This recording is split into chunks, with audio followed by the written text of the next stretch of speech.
Japan is famous for its neon-lit cities, Tokyo, Osaka, Kyoto. But beyond the city lights lies another Japan, often forgotten, the countryside, or Inaka. Here, quiet villages nestle in green valleys surrounded by mountains and shimmering rice fields. For centuries, this was the true heart of Japan, where traditions thrived and people lived in harmony with the land. These landscapes were shaped by generations, not left wild, but carefully managed. Villages once buzzed with life, children played in the streets, wood smoke curled from kitchens, and shrines filled with families during festivals. Neighbors worked together, planting rice, maintaining canals, and managing forests, creating a unique landscape called Satoyama. Satoyama was a patchwork of rice paddies, vegetable plots, woodlands, and streams, a delicate balance between people and nature. Today, silence has settled over many of these places.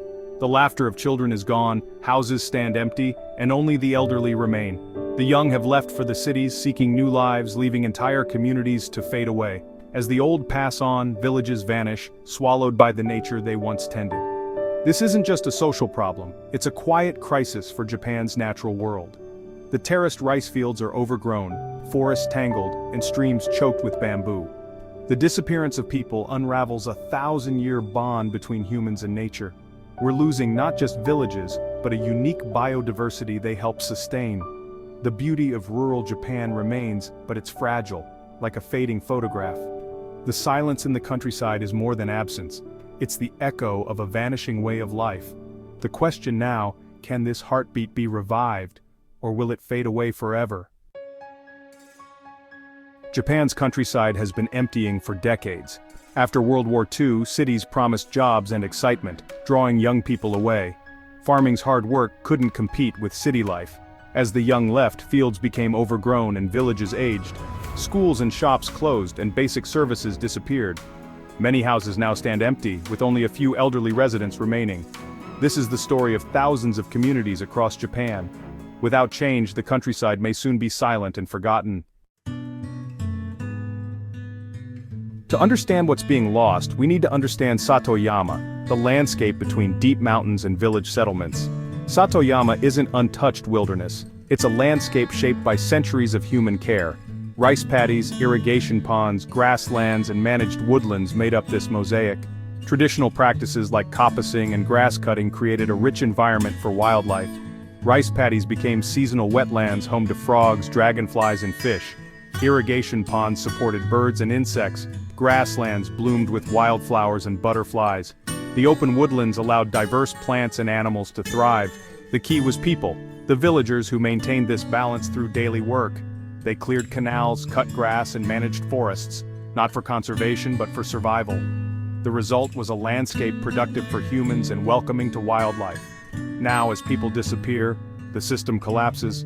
Rice paddies dry up, meadows become thickets, and forests grow dark and dense. The Satoyama loses its patchwork of habitats, becoming monotonous and less hospitable to life. The bond between people and nature is breaking. The loss of Satoyama is the loss of a unique, human-shaped ecosystem. Without caretakers, the land reverts, but not to its old richness. The countryside's future depends on restoring this human-nature connection. Can Satoyama be saved, or will it become just another lost landscape? The most visible sign of rural decline is the abandoned farm. Terraced rice paddies, once marvels of engineering, now lie tangled with weeds. When farmed, these paddies were seasonal wetlands, vital for frogs, dragonflies, and birds. Stop farming, and the water system fails. Fields dry out, invasive plants take over, and the vibrant ecosystem collapses. Frogs lose breeding grounds, dragonflies vanish, and birds stop coming. The loss isn't just a few species, it's the collapse of an entire food web. Wildflowers on paddy banks, once maintained by farmers, disappear under tough grasses, taking butterflies with them. This is happening on a massive scale. Over 400,000 hectares of farmland are now abandoned, an area larger than Tokyo. Each lost field is a small blow to biodiversity. Together, it's a national crisis. The unique habitats that took centuries to develop are vanishing in decades. The silence in the villages is echoed by a growing silence in the fields. Abandoned farms are not just empty land, they're lost worlds. The ripple effects reach far beyond the paddies, affecting the entire countryside. The question is whether these habitats can be restored or if their loss is permanent. The fate of Japan's rural biodiversity hangs in the balance. Saving the countryside means saving the life it once supported. The time to act is now, before the silence becomes complete. The future of Japan's fields depends on it. When farmland is abandoned, forests return, but not the rich, diverse woodlands of Satoyama. Instead, dense monocultures of cedar and cypress planted for timber now grow unmanaged. These green deserts block sunlight, leaving the forest floor barren and lifeless. Wildlife struggles to survive in these dark plantations. As Satoyama disappears, wild animals like boar and monkeys move closer to villages, causing new conflicts. The clear boundary between human and wild is gone, replaced by uncertainty and risk. Bears are seen more often near homes and elderly villagers feel threatened. The return of unmanaged forest isn't a return to nature, it's a shift to a less stable, less diverse environment. The loss of Satoyama means the loss of balance between people and nature. The new wilderness is unpredictable and often more dangerous. The rich biodiversity of managed forests is being replaced by biological poverty. The challenge is to restore the balance, not just let the land go wild. Japan's rural rivers once thrived thanks to managed paddies and forests, which absorbed rain and prevented floods. As farms and forests are abandoned, this system breaks down. Without paddies to hold water, rain runs off hillsides, causing flash floods and muddy rivers. Unmanaged forests can't prevent erosion, so sediment chokes riverbeds where fish once spawned. Riverbanks, once sunny and open, are now overgrown with bamboo, killing off native plants and insects. This dense shade cools the water and blocks sunlight, disrupting the aquatic food web. Fish and insects disappear and the river ecosystem becomes less productive. The loss of human management is felt all the way to the water's edge. The health of the rivers depends on the health of the land around them. Restoring waterways means restoring the balance between people and nature. Without action, the rivers will continue to decline, along with the countryside. The decline of rural Japan is not just environmental, it's a profound cultural loss. When a village disappears, centuries of local knowledge vanish with it. Wisdom about plants, seasons, and sustainable living was passed down through generations, not written in books. Festivals, dialects, crafts, and folk songs fade away, erasing the unique identity of each village.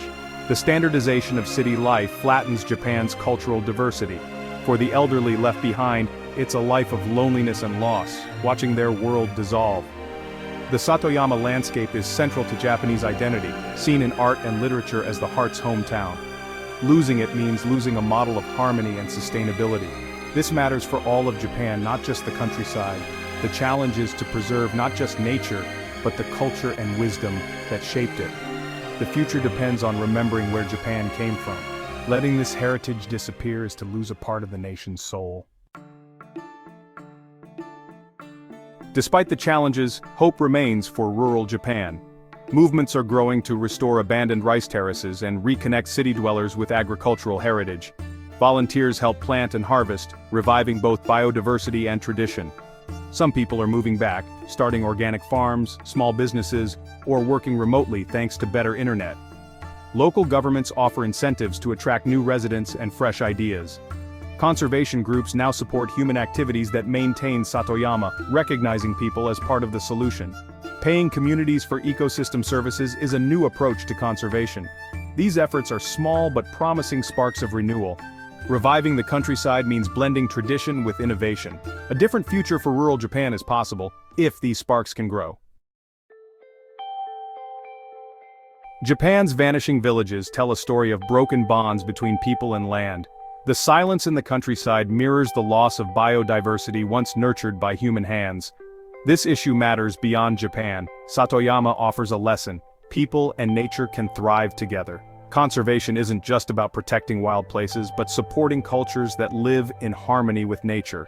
Revitalizing rural communities is a vital conservation strategy. Supporting farmers and foresters is an investment in healthy ecosystems.